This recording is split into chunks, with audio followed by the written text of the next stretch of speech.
Hello, and welcome to Visceral Analysis. This is the first in what will hopefully become a series of videos intended to analyse the living hell out of game design. We're starting with the beloved 2017 Metroidvania Hollow Knight and its introductory level, King's Pass. This video will look at the artistic beats in both the gameplay and the story, and look into how some of these decisions may have led to the triumphant success that this game ultimately has had. Before we begin, it should go without saying that you should play this game for yourself before you watch this video, as I'm intent on spoiling everything. Hollow Knight begins as it intends to go on, with a poem that is indecipherable at this point in the game. If you're not expecting it, the way in which Hollow Knight tells its story might be the single most frustrating aspect of the game. Cryptic poetry, contextless dialogue and silent set pieces will be found around every corner, and if you decide that you don't want to think too hard about all this and just enjoy the gameplay, you'll probably be just as confused by the end of the game as you were when you first read this poem. This was my number one gripe with the game when I first played it, but I've since done a full 180 on this, and now I can't have my storytelling any other way. Replaying the game after deciphering the story, or in my case, watching several Mossbag videos, turns each of these once nonsensical clues into wondrous revelations, one of which is this poem. It appears to be high praise for the kingdom under the reign of the Pale King, which is contradicted immediately with the image of the infection breaking out of the Hollow Knight, the Pale King's greatest failure. Clearly, the land of Hallownest is a far cry from the world of which bugs and beasts had never dreamed, and it is this fall from grace that King's Pass beautifully illustrates throughout, for reasons I hope will become clear towards the end of the level. Finally, we see the knight entering Hallownest, the kingdom's last hope. It is a beautifully constructed introduction to the lore, the world, the protagonist and their mission, all told with absolutely no exposition. Quite the achievement if you know what you're looking at. Luckily, even without knowing what's going on here, the sullen, dead atmosphere and anticipation for adventure is enough to engage anyone with the world. And if you're only here for the gameplay, the fast combat, complex platforming, and immersive classic Metroidvania exploration, Team Cherry has your back there too. I've always loved the way you are literally dropped into this game. For me, the way the little knight's cloak flutters helplessly as they fall invokes a sense of pity, a feeling that's only emphasised when they land with a curt thud upon the stony basin floor of the King's Pass. The sound causes a flock of vengeflies, portrayed in menacing silhouette, to flap fearfully from their resting place as an ominous drum roll plays. All of this together seems to convey a very strong message. You are small, you are weak, and this land, in which you are a stranger, doesn't care about you. Yet there is a flicker of hope, ignited by the 5 gentle piano notes echoing the music from the intro cutscene. These notes act as a gentle way to transition you from the cutscene to the game. They say, this is who you are, and this is where you are. Now go and explore. And explore you do. In fact, players who choose to turn away from the direction the knight is facing and walk in the opposite direction are almost instantly rewarded for their cunning with a small pile of geo tucked away in the shadows. A resounding bell chimes delightfully in the player's ears, providing an instant boost of confidence and an earnest desire to explore every corner of the map. Finding no apparent way to continue left, you travel to the right and come across a wall embedded into a small tunnel. I'm no game designer, but I have to imagine these introductory tutorial levels must be some of the hardest to create.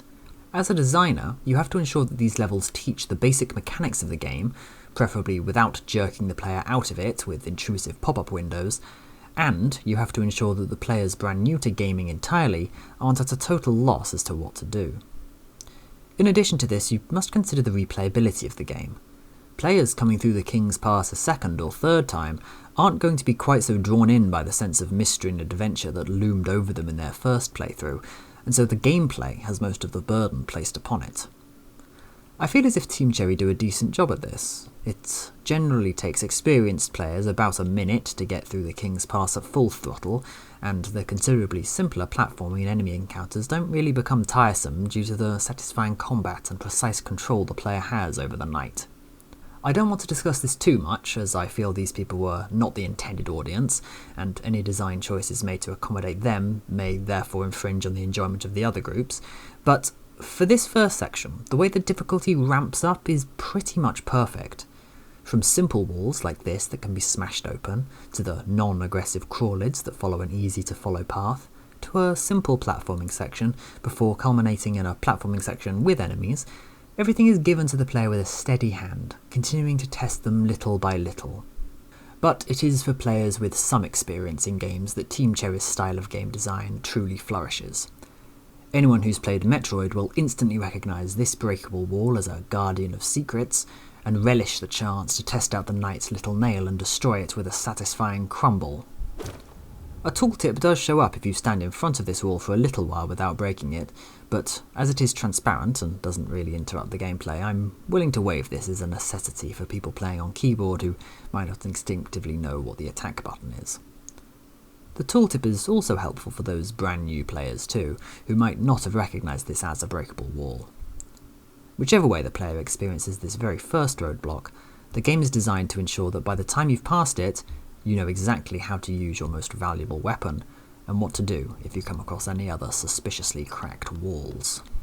Before we head off into the rest of King's Pass, I do also want to point out that these two little shaped rocks pointing out of the ground here curve upwards to look a little bit like the horns of the vessels. I don't think there's anything too in-depth to analyse here, but it does serve as a cute little symbol. I imagine they say, "Welcome to Hollow Knight." The second and third walls you smash open here are purely for confidence building. The satisfying crumbling stones being blown backwards from your swing is pure dopamine, as are the way the strands of white grass between are decapitated into nothingness with a wuthering swipe. As the third wall collapses, your first adversary makes its appearance. A scuttling crawlid charges at you from the darkness. However, being well practiced by this point at causing devastation with your nail, a couple of decently timed swings will swiftly cut it down. Beyond a fourth easily broken wall, another crawlid meanders between the final wall and the edge of a small pit. This encounter works both as a way to ensure the player can jump, once again the useful and unimpeding tutorial message points the player towards the correct button, and also tests their ability to time their attacks somewhat. Jumping out of the pit and onto the side with the crawlid begins a timer, during which the player must prove they're able to locate the attack button and swing the nail twice. Not a particularly challenging ask, especially compared to the hundreds of enemy encounters that come after this, but a decent step up from swinging at stationary objects. With the second crawlid down and an understanding that Geo will drop from killing enemies, although still with no known use for it, you venture to break the final wall and enter the first test of your ability to platform. Lit by the occasional hovering lumafly and patrolled by a single vigilant crawlid, this room introduces several floating platforms which must be scaled to progress. An often overlooked part of what makes Hollow Knight feel so smooth and satisfying to play is the distance between you, as the player sitting in your chair, and the knight. Before you even make the first jump, the screen is zoomed out enough to be able to clearly see both the potential danger below and the first two places in the jump, with the whole progression being visible at the height. There's no fear of blundering into an unseen enemy, nor is there a sense of being overwhelmed with the scale of the room. The presentation is demonstrably clear and fair. New players, on seeing the lone crawlid guarding this room, might choose to drop down and dispatch it, lest they fall from a jump and land in a compromising place. They might also spot a very familiar looking statue sitting on the ground floor, a piece of masonry carved into the image of a vessel.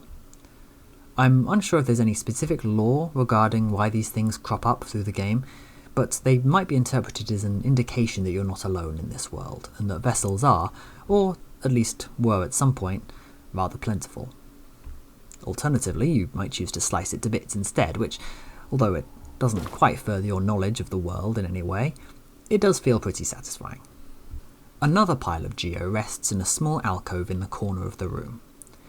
This might be the first one a player finds if they happen to miss the hidden one in the first room, and its placement in the foreground, alongside a glimmer of light that occasionally shines across the mounds of cash embedded in the rock, would hopefully be enough to encourage the player to swipe at it with the nail, allowing them to collect the bounty within.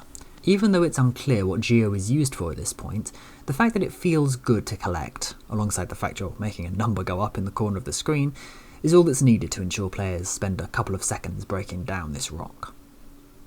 Having done all that's needed to be done, you begin your ascent to the room. Experimenting with holding down the jump key reveals that the longer it's held, the longer the knight remains in the air, and thus, a quick tap makes them do a little hop. For this first area, there's very little reason not to hold the jump button down as long as possible, as it gives the most room for error, which someone new to platformers may desperately need at this point. On reaching the top and climbing up a further 2 large steps, you may be tempted to take a moment of respite and reflect upon your achievement. A choice of such self-indulgent hubris that the game feels necessary to punish with a falling stalactite through the skull. You're given enough warning to get out of the way, both from the animation of the thing falling and the sound of it loosening in the ceiling, but when you're not expecting it, it's highly likely you'll get hit here. I know I certainly was. I love this stalactite. I don't think it's unfair, but it is just a little bit cruel. It gives you a taste of the sense of humour this game has, while simultaneously reminding you that this land isn't going to pull its punches. Remember, the stalactite says as it falls through the air, just because you've made progress doesn't mean you're worth anything. This sense of constantly being trodden upon and made to feel small is something this game conveys excellently. It serves to heighten the sense of trepidation while exploring, further immerse the player in both the world and the gameplay, and, most importantly, make that feeling of success even more triumphant when you do overcome the great challenges that are thrown at you. It's likely that between the crawlids and this stalactite, you will now have taken some damage. Therefore, the seal inscribed upon the wall before you, teaching you how to heal, may be of some relief.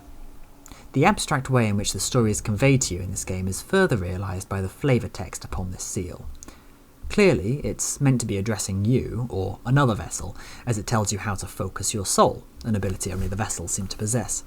Yet, it calls you a higher being, which you're probably feeling is a rather strange description of something that just took a pointed rock between the horns. As a returning player, you might decipher that the phrase higher being refers to your being a child of the Pale King, but as a new player, even when your heritage is revealed later in the game, it's highly unlikely you'd recall this off-handed comment from hours ago. I think this was my source of the frustration with the story and my lack of willingness to even try and comprehend what was going on in my first playthrough. And, while I far prefer it to having exposition forced down my throat, I couldn't find it within me to blame anyone for leaving the game here and dismissing it as being too confusing. The only reason I continued from this point was because of a misplaced sense of optimism that all this would be revealed by the end. But, at the end of the day, this is how Team Cherry decided to convey their story, and I can't fault them for it either. I originally had a section here detailing a minor annoyance I had with the decision to pull the player out of the world and make them read the tutorial message underneath this before they could continue playing. I have had a bit of a change of heart since then, mainly because I can see exactly why Team Cherry decided to do this, and how the alternative of having the unintrusive message display like the jump and attack prompts before this might not work so well with the focus ability. So I'm taking the easy way out. I'm going to outline the pros and cons of having a tutorial message appear, and refuse to put forward an opinion of my own. Firstly, why this might not be such a good idea. I have a possibly irrational hatred of when games decide to either hold your hand so you don't get lost, or otherwise stop you from playing the game to tell you something you could have just figured out by playing the game. And what's more annoying is that this mechanic is the least important one to learn. Why, of all the abilities so far, shove this one into the players' faces? As crucial as focusing is, you'd have a much harder time finding your way around this game without jumping or attacking, yet it's focusing that the game actually decides to push upon you this way. The frustration with this grows even further if you happen to take damage after this, prompting the unintrusive reminder of how to heal like what we got for jumping and attacking. It catches you by the collar just as you're beginning to feel immersed in the world and reminds you that you're just playing a game. Unless, of course, you're willing to believe that the phrase hold A to focus soul and heal is also embedded on the seal along with this text, which opens up a self-referential box of worms as ravenous as Undertales. That is most of what I originally had written in my tirade against this pop-up, but I began feeling about how this section of King's Pass would look without it, and I can't deny that it would feel as if something was missing. Focusing is something unique to Hollow Knight, and not as easily recognisable as something like jumping, which has been hiding behind our ups, A's and X's since 1985. To suddenly see the unintrusive "hold this to heal" at the bottom of the screen when you take damage might seem a little jarring when you're not expecting it. It's a special ability, unique to Vessels, and is deserving of some fanfare. I certainly don't have a problem with the full screen pop-ups that appear when you collect the other items. The excitement at seeing the Mothwing cloak fluttering at the bottom of the ancient basin, inquisitively walking over to it and picking it up, is magnified, brought to its climax even, by the slowly appearing message telling you what it does. Your brain instantly lights up with hundreds of places you've seen but couldn't get to without a second mid-air jump, and this message, in a few moments of anticipatory reading, transforms them all into places you can now go. So perhaps it's how soon into the game you get this focus ability that I have the problem with. It's a special ability, it's deserving of a pop-up, but it feels like the game hasn't earned it yet. While the other abilities have your previous experience to add to the fanfare the pop-up brings, this ability comes too early for the player to attach any excitement to the pop-up, and therefore it seems to serve more as an interruption of gameplay than as an interesting ability. You're less likely to say, "Ooh, what's this?" and far more likely to go, "Yeah, thanks, whatever, sure, but can I just keep playing the game, please?" But while I don't particularly like it, I do think it's necessary to have it here, if only to make it in line with the gathering of the other abilities. Despite all of that, the ability to focus is my favourite aspect of Hollow Knight, as is the implementation of health regeneration in all Souls-likes. It strikes this perfect balance between a consistent means of regeneration while still making it a skill-based action. The temptation to heal, particularly when you're at low health, is almost insurmountable, and it takes a good deal of focus, if you'll pardon the pun, to hold off on using it until you're in a more suitable position. And, of course, in Hollow Knight's typically cruel fashion, any damage you take while healing will interrupt it and cancel the heal even if your soul vessel has already started to deplete. The implementation of this focus ability is partly what makes Hollow Knight such a masterpiece. Successful use of it filling not only one of your previously empty masks, but also your sense of confidence. So, having pressed a button to dismiss this pop-up tutorial, you continue through the tunnel until you come to a wider platforming section. This is your first encounter with a Vengefly, a seemingly passive resident, until it spots you and comes flapping towards you. Unlike the crawlids before, Vengeflies actively chase you, their tiny little pincer jaws clacking together as if in frustration at their laughably slow speed. Taking care of the Vengefly is no harder than swiping at the crawlids before, but the fact that they actively track you might put a little bit more pressure on new players, another example of how King's Pass accommodates very new players through these tiny difficulty increments. Not so secretly hidden at the bottom left corner of this room is a familiar looking wall with deep cracks running through it. Breaking through this wall, and hopefully you'll know how to do this by now, leads to a small vertical platforming section where you must fight a Vengefly in a more confined space, and while platforming above a pit of spikes. This may be where a player would learn that they can swipe upwards, and this is a much easier way of dispatching this Vengefly than trying to deal with the agonisingly tight timings that come with waiting for it to approach horizontally. Ascending to the top of this room rewards you with another Georock and another painful reprimand through the skull from the rocky ceiling above. Getting hit by this stalactite may be the point at which you say to yourself something along the lines of, "Right, I'm not getting caught by that one again." No, of course you won't. The first time was because you didn't know about it, and the second time is because you weren't expecting it, but now you will be as diligent as an eagle for these spiky bastards. Collecting your well-earned prize and returning to the larger platforming section, you begin to climb up the floating platforms once more, perhaps spotting the lone Vengefly lurking around at the top. This Vengefly won't spot you until you have jumped onto the very highest platform, by which time you may be so preoccupied with your hunt that you forget your oath from mere seconds before and take yet another spike into your prefrontal cortex. I feel as if being hit by this spike before the one in the secret room would definitely have prepared you better for the latter, while doing it in the order I've presented here makes it more likely that both spikes will get you, due to the distraction provided by the Vengefly in this one. If I were to overanalyze this, I would say that this is a suggestion from Team Cherry to explore each room fully before moving on to another, or investigating potential secrets, although I can't currently think of any further examples of how this tactic would be useful. Perhaps it's more likely that Team Cherry are simply messing with us with these spikes. If you immediately spot the rock falling and quickly jump back to the previous platform, it's actually not massively unlikely that it will kill the Vengefly as it spots you and begins flying at you. Once again, this is an example of something that seems like it could be a lesson, but doesn't really have much utility in the later game past some advanced speedrunning techniques. But still, I can appreciate the environment hurting enemies too. It adds to the realism of the world and offers lucky players a free kill. Continuing up the stairs to the left, you come to an alcove in which a large blue glowing bulb is hanging from the ceiling, twitching restlessly, while these blue butterfly-like plants flap beneath it. Breaking it open causes the bulb to explode in a splash of blue goo, and 2 little lifeblood seeds will come scurrying out of it, immediately running to the furthest point away from the knight in a bid to escape. Killing each of them will add 1 additional blue mask to your health bar, which cannot be healed. Lifeblood is one of those concepts that seems kind of underdeveloped. There are hints that there's more than meets the eye when it comes to lifeblood, what with the mysterious cave in the abyss, the lifeblood creature in Godhome, and the death of poor Joni.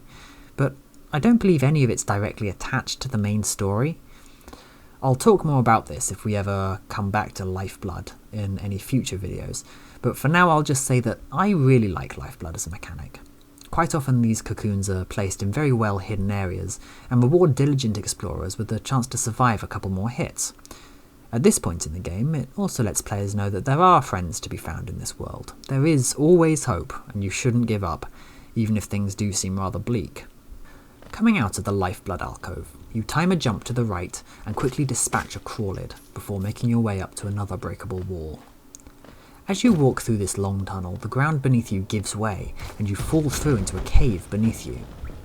I love this moment for so many reasons. Firstly, it fills the player with a sense of trepidation. The environment isn't stuck in stone. You can interact with it and change it as you progress, even if it's not willingly. Secondly, it furthers this idea that the world has a cruel sense of humour. You can't trust the rocks above your head, nor the ones beneath your feet. It's like the world is alive and ready to mock you at any point. Thirdly, this might be the point where you start to lose your way a little bit. With no map to remind you of where you've been, the fuzzy image of the area you've been building in your head may take a bit of shaking as you plunge downwards. Are you back in the first platforming room? Or was that the second room? Wait, was there a room before that? This sense of being lost is something the game excels at pretty much until the endgame, and, although this is just a minor example, it prepares your mind for the thrill of getting lost in a huge world. As you fall down, you might notice a crevice in the left side of the cave that's too high up to reach from the bottom of this newly discovered cave. It's unlikely that you'll have made it into this crevice, unless you had been standing directly on the left side as the ground collapsed. I love this too, as it provides a tiny little grievance in the back of your mind that you've missed something. If you continue through King's Pass as normal, without the use of the downward pogo, there's no way of getting back around to this crevice and collecting the shiny geo that sits mockingly inside, and it will have to be added as the first in an excruciatingly long list of things to come back to later.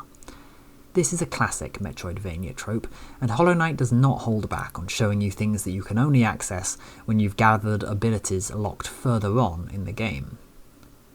With this crevice and the geo inside, however, it is entirely possible to find a way around and come back to this, just with what you have at this point, but as you haven't been taught this yet, it might as well be a locked ability.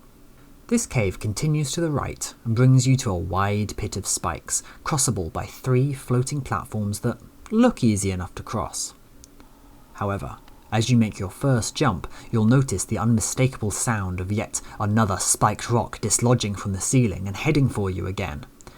This one won't hit you if you just continue your jump, as it lands in the spikes beneath, but As you land on the second platform, another one crumbles above your head, and you have to act quickly to leap to the next platform, simultaneously avoiding a third spiked rock which threatens to hit you mid-jump. Predictably, as you step foot on the last platform, a fourth and final spike comes careering down to you, forcing you quickly off either upwards or downwards. This small section here is the culmination of the tutorial's efforts to teach you to avoid these spikes, and with any luck, you will have been able to make it through this section unscathed just by continuing to quickly jump along. Heading downwards first will bring you to a georock in front of a wide spike pit with a tantalising platform far out in the middle of it. Try as you might, this platform is impossible to reach just by using the long-held jump. I do have a lot of praise to give for these spikes, and the prize that waits beyond them, but that will have to be discussed in the future at some point. For now, we'll turn back and head up the tunnel above instead. Using some precise jumps to get back up to the tunnel you were in before it caved under you, you've come to a wooden support beam holding up a section of rock. Why this is here or who constructed it, I have no clue. However, I do know that it provides a key visual clue that this can be attacked and broken through to access the tunnel above. It's very satisfying to watch it crumble with each swing, and hints as to how to get through the giant wall to the far right. Walking past a couple more statues of vessels, you're presented with a second seal embedded in a fallen rock. This seal doesn't offer advice, but rather strict instruction. This is the land of King and Creator, and while you are here, you must obey the laws of the civilization.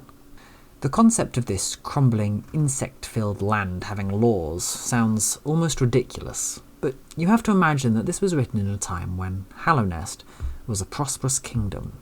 The entirety of King's Pass, culminating in this message upon the seal here, tells you all you need to know about the Pale King, while still fitting in wondrously with the world. You've just been forced through a series of trials, mindless crawlids skittering across the ground, mad vengeflies flying at you, life seeds too terrified to even defend themselves, spikes falling from the ceiling, rocks crumbling beneath your feet. Yet, here sits a message declaring that this is the land of King and Creator, which you don't simply enter, but rather bear witness to. The last civilization, the eternal kingdom, all such grandly oxymoronic labels to describe a crumbling wasteland of madness and inhospitality. Just as the land has been given too weighty a claim to bear, has the Pale King wallowed in hubris, by thinking he could simply fix the plague that basked his underground kingdom in radiant light. And now that he has failed, and his kingdom lies dead and collapsing, this seal still stands in ironic solidarity, proudly declaring what is obviously untrue. Welcome to Hallownest.